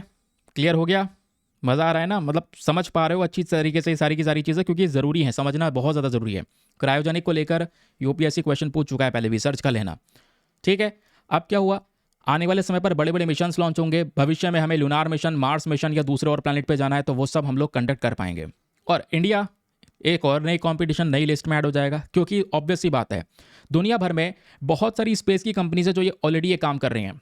प्राइवेट कंपनीज की बात करेंगे तो उसमें SpaceX हो गया, ब्लू ओरिजिन हो गया, रॉसकॉस्मॉस हो गया, ऑलरेडी यहाँ पर ये एडवांस सिस्टम का यूज़ कर रहे हैं। तो इंडिया का जो सेमी क्रायोजेनिक इंजन डेवलपमेंट होने वाला है, ये हमारे आने वाले समय पर सैटेलाइट लॉन्च सर्विस, इन सब चीज़ों को मैसिव लेवल पर प्रमोट करेगा। क्वेश्चन यह है, इसमें क्या क्या चैलेंजेस हो सकते हैं, क्या क्या वे फॉरवर्ड हो सकता है, यानी इसमें प्रॉब्लम्स क्या हैं, सोल्यूशंस क्या हैं। तो प्रॉब्लम सबसे पहला यही है, ये सिस्टम बहुत ही ज़्यादा कॉम्प्लेक्स है ना। आप समझो, समझने में ही इतना ज़्यादा टिपिकल लग रहा है, तो उसको करने में कितना ज़्यादा डिफिकल्टी को फेस करना पड़ता होगा। तो क्रायोजेनिक स्टोरेज को, इसको हैंडल करना बहुत डिफिकल्ट है। लिक्विड ऑक्सीजन को -183 डिग्री पर मेंटेन करके रखना, वो भी लिक्विड फॉर्म में, बर्फ़ नहीं बनने देना, लिक्विड फॉर्म में रखना है। फिर बात आती है, इसमें मल्टीपल हॉट टेस्ट कंडक्ट करने होते हैं, तो ये सारा काम करना इतना ज़्यादा आसान नहीं है। अगले स्टेप्स इसरो के लिए यही है कि अब वो एक पूरा का पूरा फुल इंटीग्रेटेड इंजन बनाएगा, और ज़्यादा पावरफुल इंजन की तरफ आगे बढ़ेगा, जो और बेहतरीन तरीके से वर्क कर सकता है ना। रॉकेट में कौन सा फ्यूल इस्तेमाल होता है, ये सारी इन्फॉर्मेशन ऑलरेडी हम शेयर कर चुके हैं, कितने कितने पे क्या क्या रखना होता है। ये आपके सामने एक शानदार सा फोटो आपको देखने को मिलेगा, इसमें भी कुछ इन्फॉर्मेशन आपको मिल जाती है। फॉर एग्जाम्पल, इसको इस तरीके से जूम कर सकते हैं, यहाँ पर आप लोग देख पाओगे कुछ डिटेल्स हैं। GSLV Mark 3 रॉकेट है, इसमें यही क्रायोजेनिक स्टेज आपको दिख रही है, नहीं दिख रही है? ये हरे दिख तो रही हो कि यार ये रही क्रायोजेनिक स्टेज, कैसे वर्क करती है, liquid hydrogen, liquid oxygen, combustion chamber, nozzle, ये सब चीज़ें यहाँ पर प्रेजेंट है। ठीक, चलें आगे। चलिए दोस्तों, अगली खबर पर आते हैं। ये भी खबर हमारी हो चुकी है समाप्त। नेक्स्ट आर्टिकल यहाँ पर प्रेजेंट है आज के न्यूज़पेपर में। पेज नंबर 10 पर आपको ये वाली खबर देखने को मिलेगी। कहाँ पर? पेज नंबर 10 पर देखने को मिलेगी। और ये बेसिकली साइंस एंड टेक के लिए रेलिवेंट है, क्योंकि दोस्तों आज है संडे, ठीक है, संडे फंडे। लेकिन साथ ही साथ में संडे में एक इम्पॉर्टेंट चीज़ ये भी है, साइंस का पेज आता है जो हमारा संडे को हैक्टिक डे बना देता है। कोई बात नहीं, हैक्टिक डे कुछ भी नहीं है, पढ़ेंगे आराम से। यहाँ पर आपके सामने एक आर्टिकल प्रेजेंट है, इसमें एक प्रोसेस के बारे में बात हो रही है। एक प्रोसेस, उसको समझना होगा, उसको हम बोलते हैं जीनो ट्रांसप्लांटेशन। ये कॉन्सेप्ट क्या है, कैसे वर्क करता है, ये हमें अंडरस्टैंड करना होगा, ठीक है। तो ध्यान रखना मैं किसकी बात कर रहा हूँ, मैं बात कर रहा हूँ जीनो ट्रांसप्लांटेशन। इस जीनो ट्रांसप्लांटेशन के अंदर में एक एनिमल का, जानवर का जो ऑर्गन है, वो ऑर्गन को निकाल कर ह्यूमन के अंदर में लगाया जाता है, ठीक है। ये यहाँ पर जीनो ट्रांसप्लांटेशन का पूरा कंसेप्ट आपको नजर आएगा। तो कहीं पर कुछ हुआ है क्या? बिल्कुल हुआ है। ये रही आपके सामने खबर। हुआ क्या है, देखो, एक जीन, मतलब एक सुअर है, पिग है, पिग का जो लीवर होता है ना, उस लीवर को थोड़ा सा मॉडिफाई किया गया, उसके जीन में बदलाव करा गया। क्योंकि बताया जाता है कि जो सुअर होता है, इसके ऑर्गन्स ऐसे हैं जो ह्यूमन बॉडी के ऑर्गन्स के साथ में काफ़ी हद तक मैच करते हैं। और अगर हम सुअर के ऑर्गन में थोड़ा सा बदलाव कर ले तो वो हमारी ह्यूमन बॉडी के साथ में कंप्लीटली मैच कर जाते हैं। उसको लेकर बहुत सारे एक्सपेरिमेंट्स भी किए गए हैं। आज ऑर्गन्स को इसी तरीके से डेवलप भी किया जाता है। आइए मैं आपको दिखाता हूँ। सबसे पहले जीनो ट्रांसप्लांटेशन क्या है, ये भी सब नोट्स में लेके आया हूँ, सब पढ़ेंगे, सो डोंट वरी, बहुत आसानी से कवर होगा। मैं आपको बस खाली एक फ़ोटो दिखाना चाहता हूँ। ये फ़ोटो आपको दिख रहा होगा दोस्तों। इस फोटो में आपको यहाँ पर ये नज़र आ रहा होगा कि जीनो ट्रांसप्लांटेशन एग्जैक्टली है क्या, ठीक है। यहाँ पे आप देख पाओगे जीनो ट्रांसप्लांटेशन एक बहुत ही शानदार सा मैच आपको यहाँ पे नज़र आएगा, जिसमें आपको नज़र आ रहा होगा जो ह्यूमन के ऑर्गन्स है। फॉर एग्जांपल ये आपको दिख रहा होगा ह्यूमन हार्ट है, किडनी है, लिवर है, लंग्स है। और ये यहाँ पर पिग का, यानी सुअर का हार्ट है, किडनी है, लिवर है, लंग्स हैं। काफ़ी हद तक यहाँ पर सिमिलैरिटीज़ हैं। तो करना क्या पड़ता है, बस इस पिग के अंदर में कुछ चेंजेस करने पड़ते हैं, कुछ सेल्स में बदलाव करने पड़ते हैं, मॉडिफिकेशन करना पड़ता है, जिसको हम कई बार जेनेटिक इंजीनियरिंग भी कहते हैं। मॉडिफिकेशन करने के बाद में कुछ नए ऐसे सुअर, पिगलेट्स पैदा होते हैं जिनके ऑर्गन्स काफ़ी हद तक मैच होते हैं एक ह्यूमन ऑर्गन्स के साथ में। और किसी ह्यूमन को एक ऑर्गन की अगर ज़रूरत है तो उसको यहाँ पे इस सुअर में से निकाल कर उस इंसान को दिया जा सकता है। इसको बोलते हैं ट्रांसप्लांटेशन करना। वही प्रक्रिया यहाँ पर फॉलो की गई। एक पिग का जो लीवर होता है, उस लीवर का इस्तेमाल किया ब्रेन डेड पर्सन के अंदर में। ब्रेन डेड कौन होता है? ब्रेन डेड वो पेशेंट है जो बेसिकली बस केवल और केवल एक आर्टिफिशियल सपोर्ट पे चल रहा है। अगर वो सपोर्ट उसकी बॉडी से हटा दिया जाएगा तो मतलब वो, उसको कुछ भी ध्यान नहीं है, ना ही सांस ले पा रहा है, ना कुछ, बस खाली सपोर्ट दिया हुआ है, तो ब्रेन डेड पर्सन है, लगभग यहाँ पर डेथ ही कह सकते हैं उसे। तो उस व्यक्ति के अंदर में पिग का लीवर यहाँ पे ट्रांसप्लांट किया गया। और जो ये पिग का लीवर यहाँ पर दिया गया, इसमें 10 दिन तक सारा का सारा जो सिचुएशन है वो ऑब्जर्व किया गया। ये कहाँ पे हुआ है दोस्तों? तो ये काम किया है चाइना के कुछ रिसर्चर्स ने, ठीक है, जहाँ पे एक पर्टिकुलर स्पीशी का पिग उठाया, उसके जीन्स के अंदर में एडिटिंग यानी कुछ बदलाव किया ताकि वो ह्यूमन जीन के साथ में मैच कर जाए, फिर एक इंसान के अंदर में उसको ट्रांसप्लांट कर दिया गया। पता ये चला वो परफेक्टली काम कर रहा था। ऑथर्स ने यहाँ पर यह भी बताया है कि जो हमने ये काम किया तो उस लिवर के लगने के बाद भी उस इंसान में ब्लड फ्लो हो रहा था, है ना। इम्यून के साथ साथ जो इन्फ्लेमेटरी रिस्पॉन्स है ये भी हमको देखने को मिला। 10 दिन तक ये सब चीज़ें यहाँ पर शो की गई हैं। तो एक स्टेबल ब्लड फ्लो था, कोई रिजेक्शन का साइन नहीं था। ऐसा नहीं था कि बॉडी यहाँ पर उस सुअर के लीवर को रिजेक्ट कर रही नहीं था, सब कुछ ठीक चल रहा था। तो ये जो फाइंडिंग्स है वो ये दर्शाती हैं कि भविष्य में जो पिग के लीवर्स हैं इनको और ज़्यादा मॉडिफाई करवाया जा सकता है और एक ह्यूमन बॉडी को सर्वाइव किया जा सकता है। क्योंकि आज हमारे दुनिया के अंदर में बहुत सारे लोग ऐसे प्रेजेंट हैं, याद रखिएगा, जिनको ऑर्गन्स की ज़रूरत है, जिनको कहीं ना कहीं कोई ना कोई अंग चाहिए, लेकिन अंग दान करने वाले लोगों की संख्या कम है। तो उसको बैलेंस करने के लिए या जिनको ऑर्गन्स की ज़रूरत है, ये ऑर्गन्स उनको प्रोवाइड करवाने के लिए हम क्या कर सकते हैं, इस प्रकार से कुछ बदलाव कर सकते हैं। इसमें और भी नए नए प्रकार की रिसर्चेस की ज़रूरत है। कुछ नए रिजल्ट्स आएंगे तब हमको पता चलेगा कि भैया और किस लेवल पे हम कौन कौन से ऑर्गन्स हैं जिसको एक इंसान में ट्रांसप्लांट कर सकते हैं। और इसी तरीके से दोस्तों यहाँ पर एक एनिमल का जो ऑर्गन है वो ह्यूमन में ट्रांसप्लांट करना वो कहलाता है जीनो ट्रांसप्लांटेशन। ये आपको एक इंपॉर्टेंट इन्फॉर्मेशन देता है। एनिमल्स के ऊपर नए नए एक्सपेरिमेंट्स करना जाएगा फिर उसके बाद में, सिंपल सी बात है, क्योंकि जो सूअर होते हैं मेंशन किया जाता है कि भैया ये इंसान के लिए ऑल्टरनेटिव सोर्स ऑफ ऑर्गन्स हैं, क्योंकि ऑर्गन्स मैं आपको स्टार्टिंग में पहले ही दिखा दिया हूँ कि भाई ह्यूमन ऑर्गन और इन सूअर के ऑर्गन्स में काफ़ी सारी जो सिमिलैरिटीज़ है वो हमको यहाँ पर देखने को मिल जाती है। ठीक है, तो ये आर्टिकल बस इतना ही है। लेकिन इस आर्टिकल में ना GS paper number 1, GS paper number 2, GS paper number 3, GS paper number 4 सब कहीं ना कहीं से लिंक होगा। इसमें एथिकल कंसर्न भी आता है, क्या ये सही है? ठीक है, आइए थोड़ा उसके बारे में हम विस्तार से समझते हैं। तो ये जो फोटो थी जीनो ट्रांसप्लांटेशन वाली, वो तो ऑलरेडी हम लोगों ने कवर कर ली है। सिचुएशन क्या था वो भी समझ लिया है। अब आगे की बात सुनिएगा दोस्तों। जीनो ट्रांसप्लांटेशन की कोई एक्सप्लेनेशन पूछेगा तो ये आप बता सकते हैं कि जीनो ट्रांसप्लांटेशन के अंदर में हम एक कह सकते हैं जो नॉन ह्यूमन स्पीशी है यानी जानवर की बात कर रहे हैं, उसके सेल्स, टिश्यू, ऑर्गन्स निकाल के एक ह्यूमन को प्रोवाइड करवा सकते हैं, ट्रांसप्लांट कर सकते हैं। तो इसमें डायरेक्ट ऑर्गन ट्रांसप्लांटेशन भी होता है, जहां पर एक एनिमल की, खासकर सुअर की किडनी, हार्ट, लीवर ट्रांसप्लांट किया जाता है ह्यूमन पेशेंट्स के अंदर में। याद रखिएगा, जीनो ट्रांसप्लांटेशन क्या पहली बार हुआ है? ये जो हमने आर्टिकल पढ़ा है, क्या ये पहली बार हुआ है हमारे दुनिया में? ऐसा नहीं है। 2021 से नई नई रिसर्चेस हो चुकी हैं। 2021 में सितंबर के महीने में भी एक सुअर की किडनी ट्रांसप्लांट की गई थी। फिर जनवरी 2022 में पिग का हार्ट ट्रांसप्लांट किया गया था। फिर आप देख पाओगे 1984 में एक बेब फेक केस आया था। एक पहला अटेम्प्ट किया गया था अमेरिका के अंदर में, जहां पर जो बबून होता है ना, बबून का हार्ट निकाल के यहाँ पर एक बच्चे को दिया गया था। लेकिन वो थोड़े समय तक काम करा, 21 दिन बाद यहाँ पर उस बच्चे के इम्यूनिटी सिस्टम ने उसको रिजेक्ट कर दिया और उस बच्चे की डेथ हो गई। ट्रांसप्लांटेशन फेल हो गया। फिर ऐसे ही दोस्तों यहाँ पे बताया जा रहा है जीनो ट्रांसप्लांटेशन धीरे धीरे करके नई ऊंचाइयों पे जा रहा है, क्योंकि दुनिया में लगभग 1 लाख लोग ऐसे हैं जो आज के समय पर एक लिस्ट में शामिल हैं, जिनको किसी ना किसी प्रकार से, जिनकी किडनी की खराबी है, उनको किडनी चाहिए। तो किडनी की डिमांड उनकी बहुत ज़्यादा है, सप्लाई बहुत कम है। अब ऐसा थोड़ी है किसी यहाँ पे नॉर्मल इंसान की किडनी निकाल के लगा देंगे। तो इसके लिए यहाँ पे जो कह सकते हैं कि एनिमल्स हैं, उन पे टेस्टिंग हो रही है, एक्सपेरिमेंट्स हो रहे हैं, उनको ज़्यादा कह सकते हैं कंपेटेबल बनाया जा रहा है ह्यूमन बॉडी के रिस्पॉन्स में, ताकि उनके किडनीज़ को निकाल के इंसानों को प्रोवाइड करवाया जा सके। फिर क्वेश्चन आता है ह्यूमन डोनर्स की लिमिटेड अवेलेबिलिटी के बारे में। याद रखिए, जैसा मैंने आपको बताया, लोग जो ज़रूरत है जिनको किडनी की, उनकी संख्या बहुत ज़्यादा है। लेकिन ये जो किडनी देने वाले लोग हैं, प्रोवाइड करवाने वाले लोग हैं, जो डोनर हैं, दान करने वाले लोग, उनकी संख्या बहुत ही ज़्यादा मिनिमम है, बहुत ही ज़्यादा कम है। तो इस वजह से जीनो ट्रांसप्लांटेशन का जो ये प्रोसेस है एक बड़ा महत्वपूर्ण रोल प्ले कर सकता है, जहाँ पे ऑर्गन्स की पर्याप्त मात्रा में सप्लाई कर सकता है। जिन लोगों को ज़रूरत है उनको ये जानवर के ऑर्गन्स लगाए जा सकते हैं। बट अभी भी यहाँ पर इसमें बहुत सारी रिसर्चेस, बहुत सारे एक्सपेरिमेंट्स होना बाकी हैं। क्वेश्चन आता है, हम हमेशा सुअर को ही क्यों चुनते हैं, पिग्स को ही क्यों चुनते हैं? उसके पीछे का रीज़न मैं आपको बता चुका हूँ, क्योंकि पिग्स की पॉपुलेशन को भी आराम से बढ़ाया जा सकता है ना? क्योंकि 6 महीने के अंदर अंदर जो पिग्स है वो एक ह्यूमन साइज़ के, एडल्ट ह्यूमन साइज़ तक जा सकता है।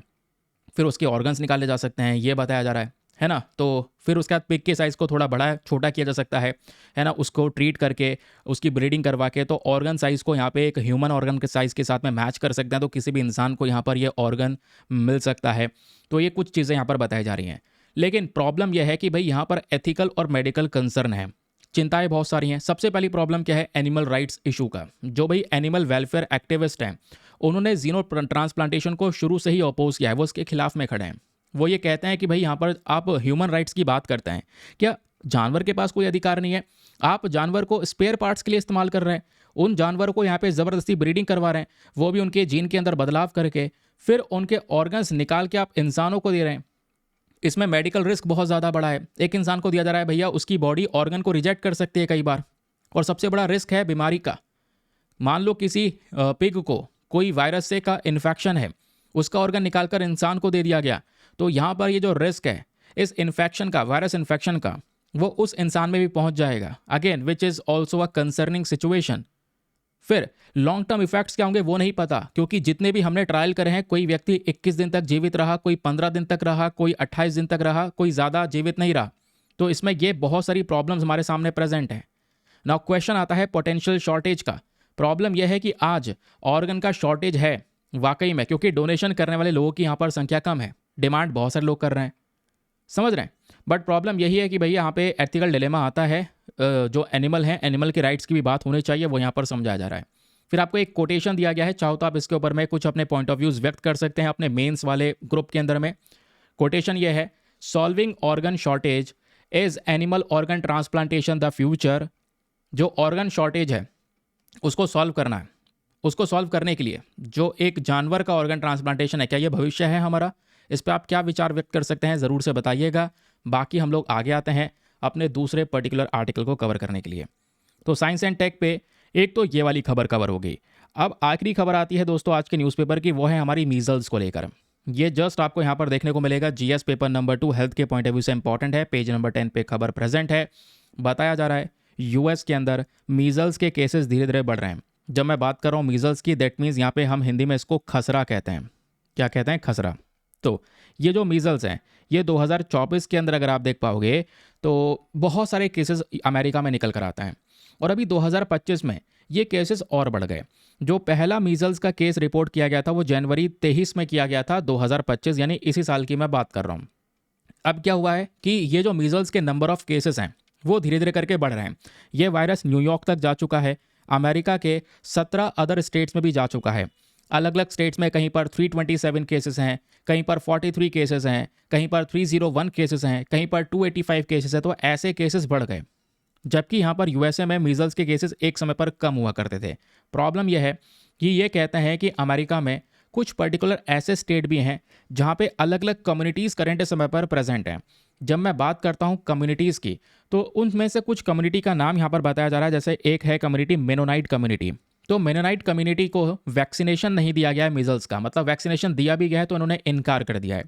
इनके कुछ कल्चरल और हिस्टोरिकल रीजंस हैं, तो उस कल्चरल रीज़न की वजह से इन्होंने कोई वैक्सीन यहाँ पर नहीं ली है।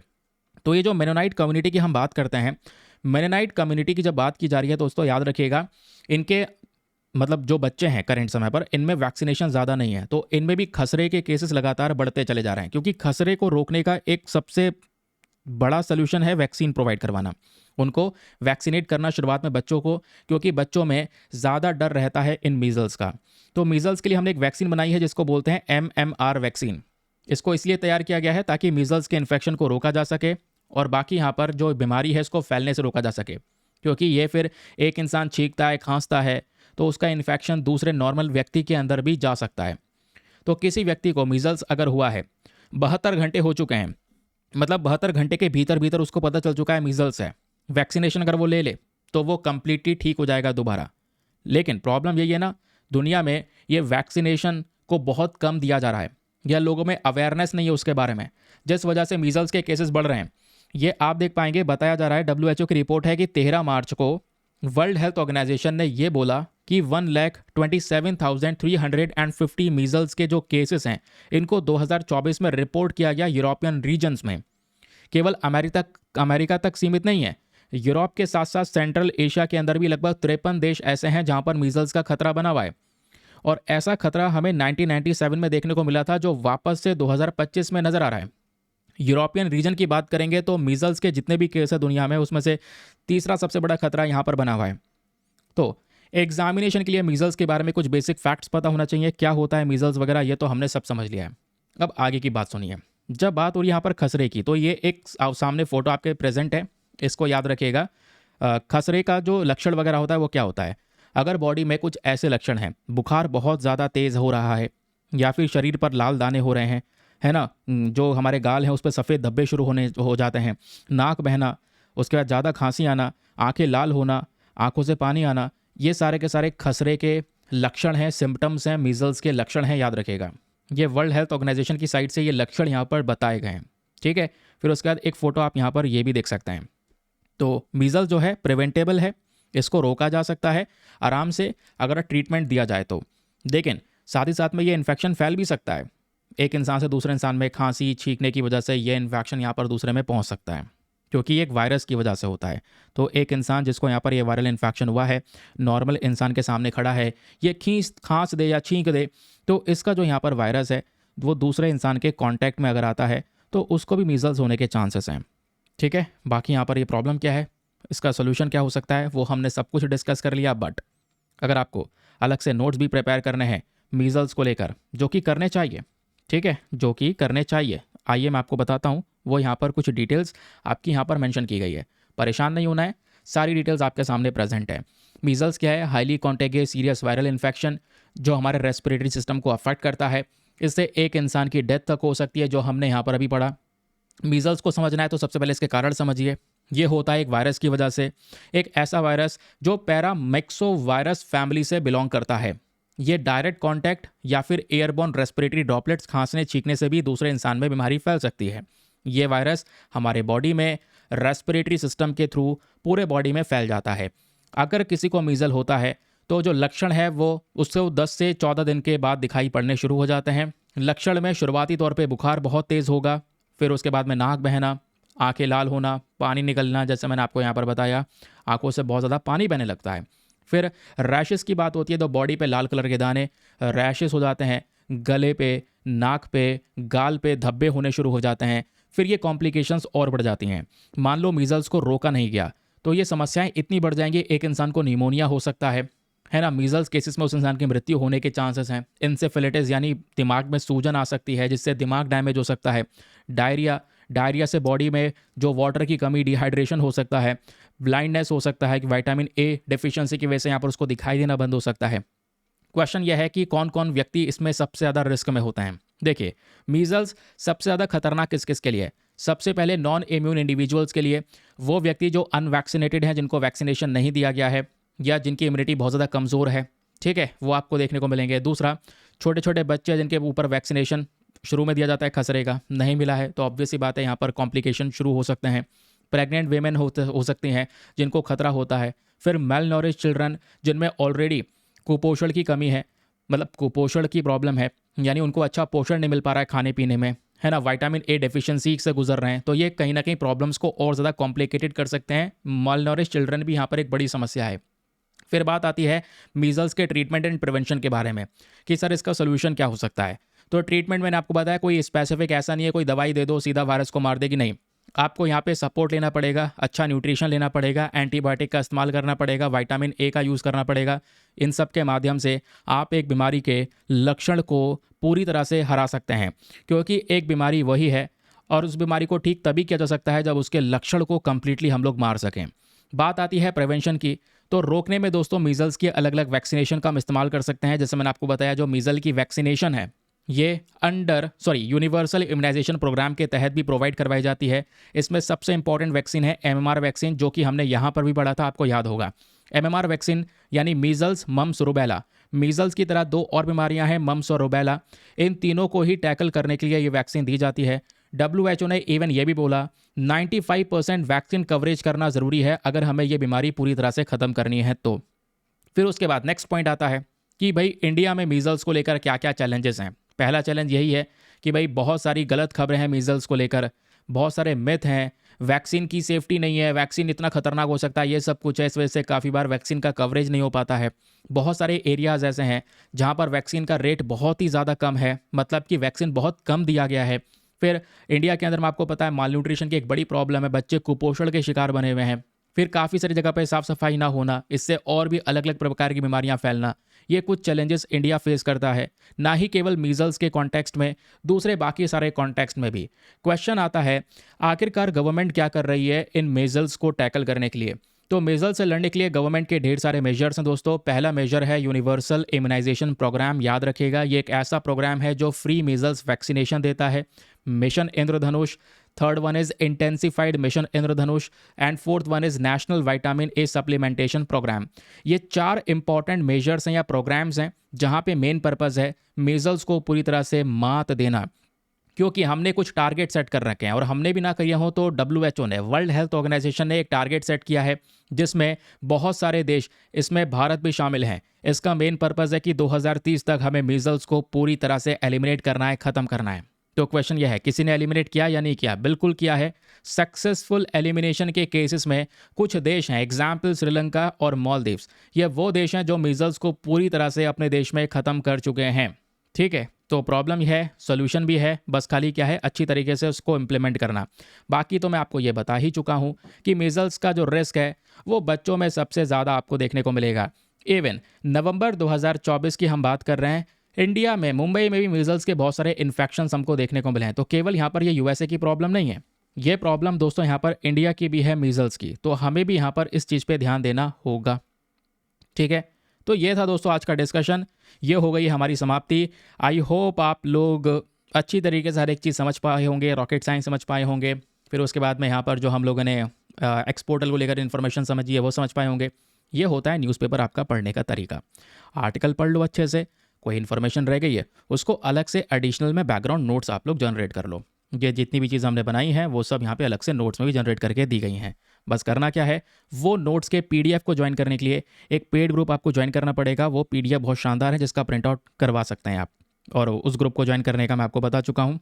एक व्हाट्सएप पे नंबर है 8534873368, 8534873368। इस नंबर पर व्हाट्सएप पे मैसेज कर देगा। फिर से बोल रहा हूँ 8534873368। मैसेज कर देना, आपको ग्रुप ज्वाइन करना है ऐसे बता देना। एक डेमो मैसेज मिलेगा, वीडियो लिंक भी मिलेगा डेमो का, चेक कर सकते हैं। डेमो पीडीएफ फाइल की मांग कर सकते हैं, आपको डेमो पीडीएफ फाइल मिल जाएगा, उसको चेक कर सकते हैं। वैसे डेमो पीडीएफ मैं आपको दिखा चुका हूँ। ठीक है, लाइफ टाइम अचीवमेंट के लिए है, लाइफ टाइम एक्सेस के लिए है, तो 499 बस खाली आपसे चार्ज किए जाएंगे। बेनिफिट्स आपको आगे मिलते रहेंगे। ठीक है, चलिए फिर मिलते हैं आपसे अगले वीडियो में। आज के लिए bye bye, have a nice day, thank you and Jai Hind,